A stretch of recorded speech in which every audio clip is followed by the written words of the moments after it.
선한 일 하려고 하는 사람은 남들이 자신을 위해 길에 돌을 치워줄 것을 기대하지 않아야 된다.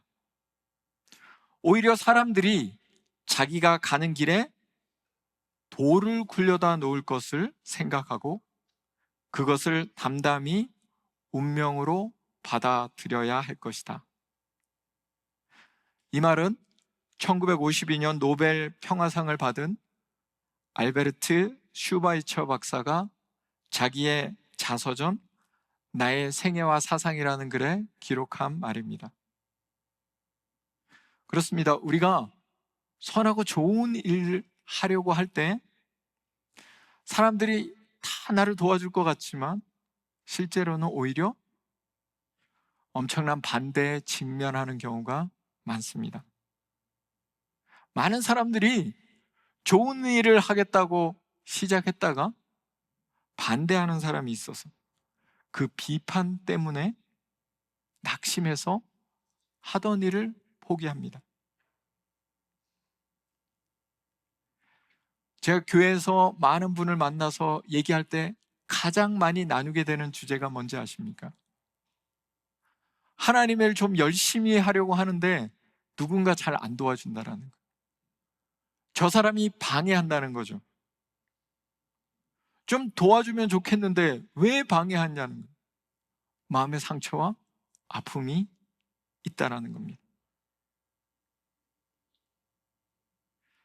반대와 비판은 늘 있습니다. 참된 승리는 이거를 넘어가야 되는 거죠. 온전히 열매 맺기 위해서는 이것을 이겨내야 합니다. 여러분, 우리 지난 시간에 느헤미야가 이제 하나님이 정말 원하시는 성벽 건축을 시작했다.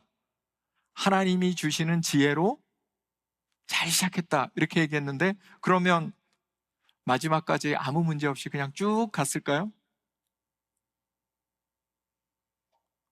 오늘 우리가 말씀을 나눌 터인데 그렇게 노력하고 그렇게 하나님의 말씀으로 시작하고 일을 해도 비판과 비난이 있다라는 것이고 느헤미야도 거기에 직면합니다.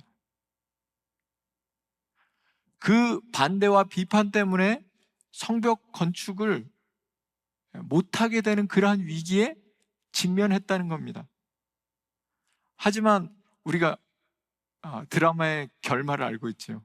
이 드라마가 어떻게 된다고요? 결국 느헤미야가 이 모든 것을 다 이기고 성벽 건축을 완성했다. 자, 그러면 우리 삶에 늘 따라다니는 이런 비판과 비난, 이런 것들을 우리가 어떻게 이겨낼 수 있을까요? 그래서 어떻게 하나님의 일을 성취할 수 있을까요? 먼저 본문 7절부터 8절 두 절 말씀 같이 읽겠습니다. 자, 우리 같이 읽습니다. 산발락과 도비아와 아라비아 사람들과 암몬 사람들과 아스돗 사람들이 예루살렘 성이 중수되어 그 허물어진 틈이 메꾸어져 간다 함을 듣고 심히 분노하여 다 함께 꾀하기를 예루살렘으로 가서 치고 그것을 요란하게 하자 하기로. 성벽 건축을 반대하는 사람이 딱 한 사람만 있으면은 얼마나 좋을까요? 근데 방해하고 반대하는 사람이 너무나 많았다라는 것을 오늘 본문이 이야기합니다. 여기에 산발랏이라는 사람이 나오는데 이 사람은 북쪽 사마리아 지역의 지도자였습니다. 그러니까 북쪽에 반대하는 세력이 있었다는 얘기죠. 아라비아 사람들은 저 남쪽 네게부 사막에 사는 사람들을 얘기합니다. 그러니까 저 남쪽에도 반대하는 세력이 있었다는 겁니다. 암몬 사람들도 나오는데 암몬 사람들은 요단 동쪽에 거주하는 반대하는 세력입니다. 아스돗 사람들이 나오는데 블레셋 사람, 서쪽 지역에 반대하며 살던 그러한 세력을 이야기합니다. 반대 세력이 북쪽, 남쪽, 동쪽, 서쪽, 사방에서 다 찾아왔다는 겁니다. 나를 지지해주고 나를 믿어주는 사람이 대다수일 때 우리는 그래도 좀 안심이 되죠. 아, 내가 틀리지 않았나 보다. 내가 잘 하나 보다. 내가 맞나 보다. 그런데 어느 순간 지지자들보다 반대자가 더 많네? 그럼 내가 잘못된 거 아닌가? 틀린 거 아닌가? 하는 생각에 빠지기 쉽습니다. 수많은 사람들이 사방에서 찾아와 반대하고 비판하고 욕하면 불안해집니다. 근데 그거를 이겨내야 한다라는 거죠. 이런 비판과 반대, 비난을 이겨내기 위해서 우리는 먼저 비판과 반대에 대해서 제대로 볼 수 있어야 합니다. 모든 비판이 다 나쁜 게 아니죠. 어떤 비판은 매우 유익합니다. 올바른 비판은 오히려 잘못된 것을 고치고 더 나은 방향으로 나아갈 수 있도록 우리를 이끌어주는 긍정적인 역할을 합니다. 하지만 어떤 비판은 부정적이고 매우 파괴적입니다. 이런 비판을 우리가 이겨내야 한다는 거죠. 부정적이고 파괴적인 비판, 특징이 있습니다. 이거를 잘 알아야 되겠죠. 그죠? 부정적이고 파괴적인 비판의 첫 번째 특징은 멸시와 조롱입니다. 반대하러 찾아온 산발랏이 1절에서 어떤 행동을 했냐면요, 유다 사람들을 비웃었다라고 얘기합니다. 2절에서는 이런 표현을 써요. 이 미약한 유다 사람들을 미약하다고 깎아내리는 거죠. 3절에 또 암몬 사람 도비아라는 사람은 어떤 표현을 하냐면, 그들이 건축하는 돌 성벽이라고 해놓고 여우가 올라가도 무너지리라. 온갖 조롱과 멸시를 거기에 집어넣습니다. 왜 파괴적이고 부정적인 비판을 하는 사람이 이런 조롱과 멸시라는 도구를 사용할까요? 부정적인 비판을 하는 이유는 이 모든 문제를 잘 해결하고 좋은 방향으로 나아가는 데 초점이 없기 때문입니다. 그들의 초점은 뭐냐면 사람을 공격해서 결국 그 일을 하지 못하게 하는 게 핵심이기 때문이죠. 조롱과 멸시로 그 말을 듣는 사람의 인격과 자존심을 공격해서 그렇게 상처를 받아 마음이 무너지게 하기 위해서 그러는 겁니다. 만약 여러분이 이런 말을 듣는다면 어떨까요? 너 교회 다니면 다냐? 교회 다닌다고 하나님의 일 열심히 한다고 무슨 소용이 있냐? 누가 알아주냐? 대체 네가 뭐냐? 너는 아무짝에도 쓸모없다. 네가 그동안 한 게 뭐냐? 넌 아무리 해도 안 되는 인간이야. 이런 말은 하나님이 원하시는 올바른 지적이 결코 될 수 없습니다. 하나님은 절대로 이렇게 말씀하지 않으십니다. 하나님은 우리를 창조하실 때 그 누구보다 귀하게 창조하셨다고 말씀하십니다.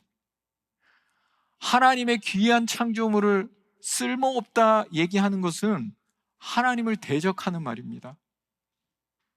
하나님은 우리에게 작은 일을 해도 결코 상을 잃지 않을 거라 말씀하셨습니다. 우리가 보기에 별로 중요하지 않고 작아 보여도 하나님은 그것을 매우 높이 평가하십니다. 그런데 그거를 소용없다, 가치없다, 쓸모없다 한다면 그것은 하나님의 언어가 아닙니다. 부정적이고 파괴적인 비판은 사탄이 우리 그리스도인들을 넘어뜨리려는 고도의 전략 전술 중에 하나입니다. 우리는 그것을 잊지 말아야 합니다. 그런 잘못된 말에 속지 않는 여러분이 되시기를 주의 이름으로 축원합니다. 이 잘못된 말인지 그리스도인으로서 알아야 되는데 종종 그리스도인들이 이런 말을 사단에게 속아서 잘 모르고 사용하는 것 같습니다. 매우 어리석은 행동입니다. 다른 사람의 인격이나 자존심이 무너지는 말을 하지 않아야 합니다. 다른 사람의 가치를 끌어내려서도 안 됩니다. 부정적이고 파괴적인 비판은 처음에는 단순히 산발적으로 일어납니다. 그 제대로 안 되면 두 번째 특징이 있는데 비판자를 찾습니다.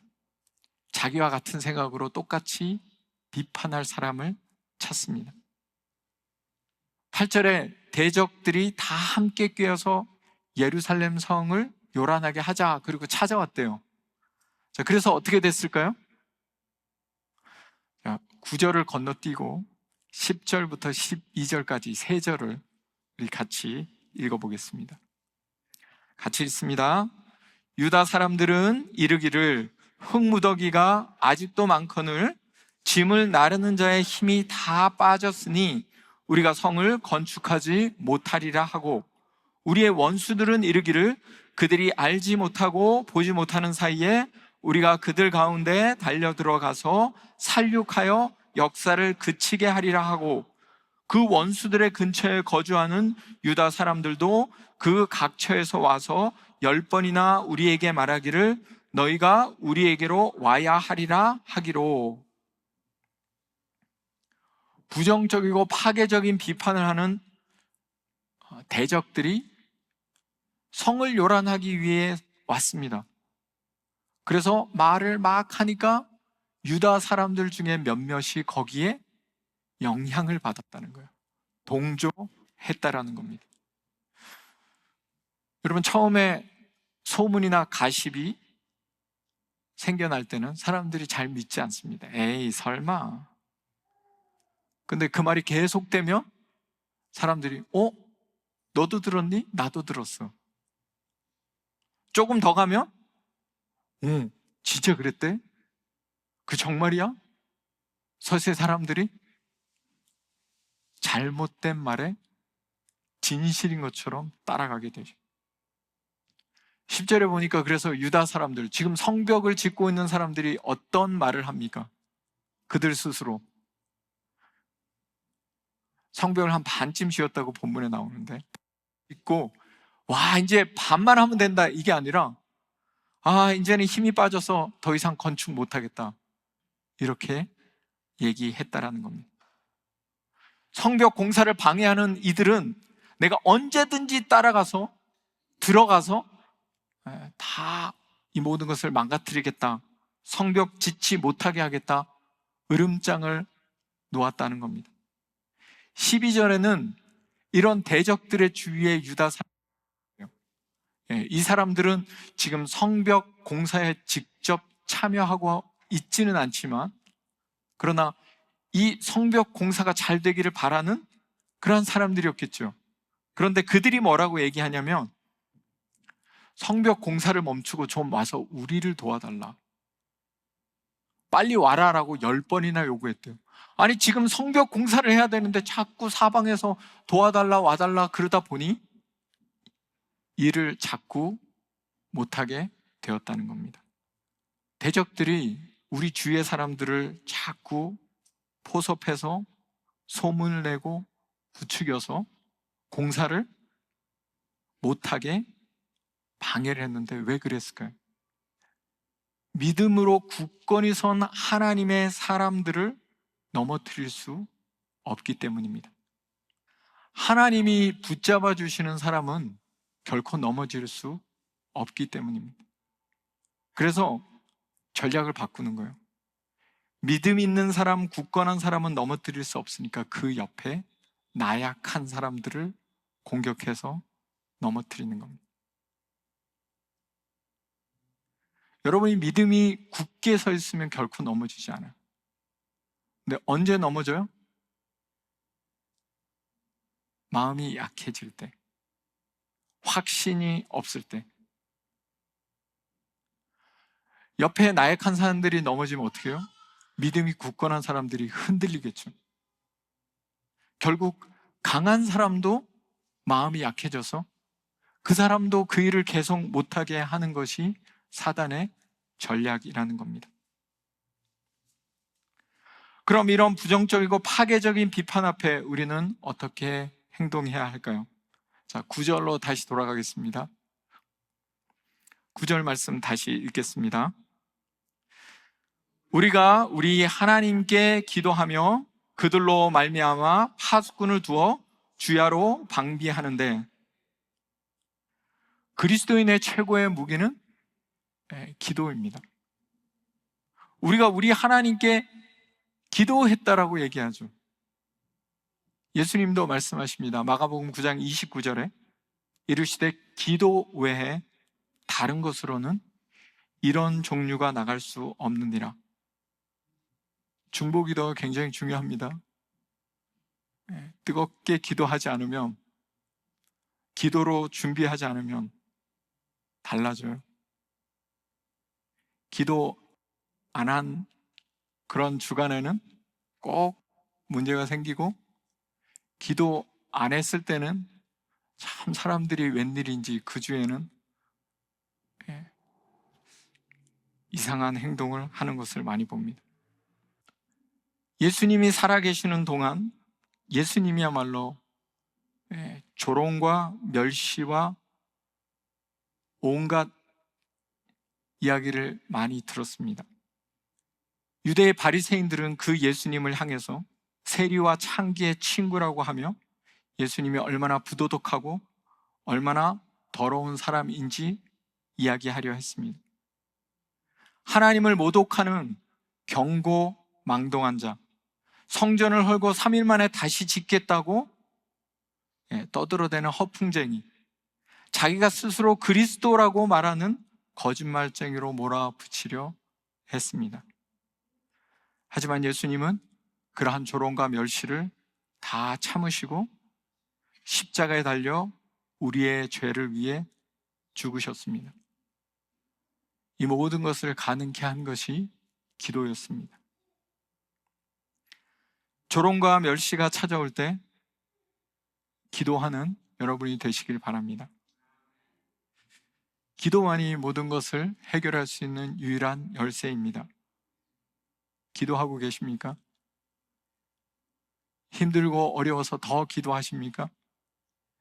문제가 커서 일이 해결되지 않아서 더 열심히 기도합니까? 아니면 기도할 힘조차 없다고 얘기해서 기도하기를 멈추십니까? 비판에 잘 대처하는 그리스도인의 자세를 본문 13절, 14절 마지막 살펴보도록 하겠습니다. 함께 읽겠습니다. 내가 성벽 뒤에 낮고 넓은 곳에 백성이 그들의 종족을 따라 칼과 창과 활을 가지고 서 있게 하고, 내가 돌아본 후에 일어나서 귀족들과 민장들과 남은 백성에게 말하기를 너희는 그들을 두려워하지 말고 지극히 크시고 두려우신 주를 기억하고 너희 형제와 자녀와 아내와 집을 위하여 싸우라 하였느니라. 주위의 사람들이 영향을 받아서 쓰러지고 넘어지는 그런 모습을 보고 결국 느헤미야는 되게 힘들었겠죠.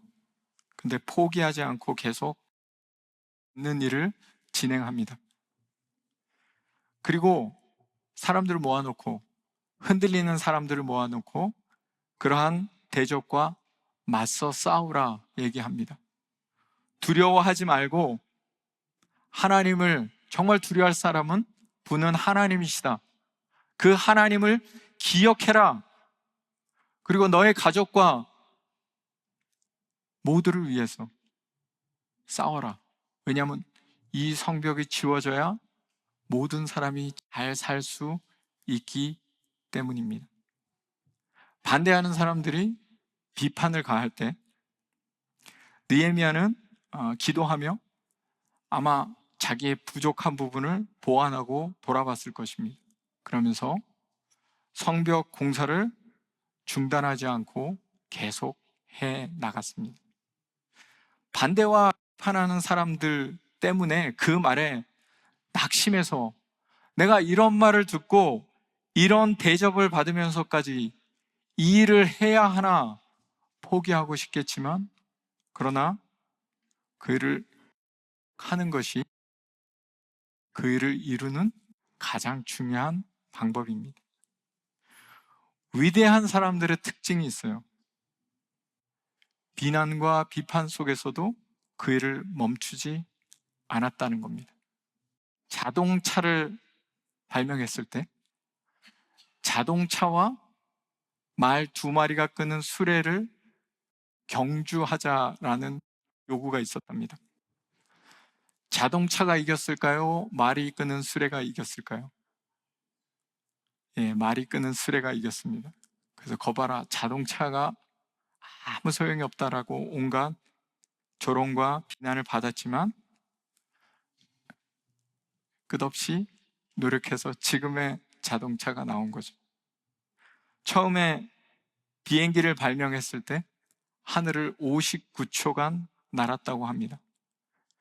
아니, 59초를 나르고 무슨 사람이 하늘을 날 수 있다고 얘기하냐. 온갖 조롱과 비난이 신문에 쏟아졌다고 합니다. 비난과 조롱 속에서도 하던 일을 멈추지 않고 꾸준히 선한 일을 할 때 그 일을 이룰 수 있는 겁니다. 오늘 말씀을 정리하겠습니다. 우리가 어떤 선한 일을 할 때 항상 비난과 비판이 있습니다. 그 비난하는 사람들은 계속해서 선한 일을 하는 사람들을 괴롭힐 것입니다. 그 공격 때문에 믿음이 약해지는 사람이 우리 주위에 있을 것이고, 약한 사람은 또 넘어질 겁니다. 하나님의 일을 하면서 종종 그런 생각이 듭니다. 하나님의 일을 하기 위해서 한 사람을 세우는 게 얼마나 힘든지, 한 사람의 동역자, 한 사람의 같은 마음을 가지고 사는 사람을 만나는 게 얼마나 힘든지 모릅니다. 그래서 간신히 한 사람을 세웠는데 또 저기에 한 사람을 세우기 위해서 갔다가 돌아보면 이쪽 사람이 넘어져 있어요. 그것도 이쪽에 와갖고 그 사람을 열심히 세우고 또 저 사람이 넘어져 있어요. 마치 게임을 하는 것 같습니다. 계속 한 사람을 넘어뜨리고 한 사람을 넘어뜨리고 한 사람을 넘어뜨리고, 그리고 하나님의 일을 하기 위해서 또 한 사람을 세우고 한 사람을 세우다 보면 언젠가 다윗이 점점 강성해졌던 것처럼 하나님의 사람들이 모여서 하나님의 일을 이룰 수 있게 되는 날이 올 줄 믿습니다. 그것을 소망하고 마지막까지 최선을 다하는 우리 모두가 될 수 있기를 간절히 소망합니다.